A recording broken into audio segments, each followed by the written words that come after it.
जिसके बाद सुनामी की वार्निंग भी फौरी जारी कर दी गई। ज़लज़ले के झटके फुकुशिमा समेत कई शहरों में महसूस किए गए। ज़लज़ले की गहराई ज़ेरे समुद्र 60 किलोमीटर थी, जिसके बाइस जापान के कई शहर लरज उठे।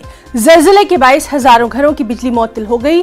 लोग सड़कों पर निकल आए। हुक्काम ने आवाम से अपील की है कि खतरे वाले मुकामात से दूर रहें।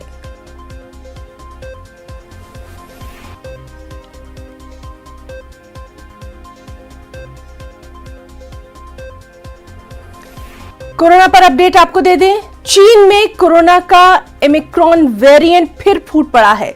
बड़े शहर और मुख्तलिफ इलेक्ट्रॉनिक फैक्ट्रियां बंद कर दी गई हैं। शंघाई के रिहायशी कोविड टेस्ट के लिए कतार में खड़े नजर आ रहे हैं, क्योंकि ओमिक्रॉन की वबा पूरे चीन में तेजी से फैल रही है। हुकूमत ने चीनी शहर पर ओमिक्रॉन के फैलाव को रोकने के लिए सख्त पाबंदियां भी फौरी तौर पर आयद कर दी हैं। चीनी हुक्काम ने बंदरगाहों पर एंटी वायरस कंट्रोल के निजाम को सख्त कर दिया है।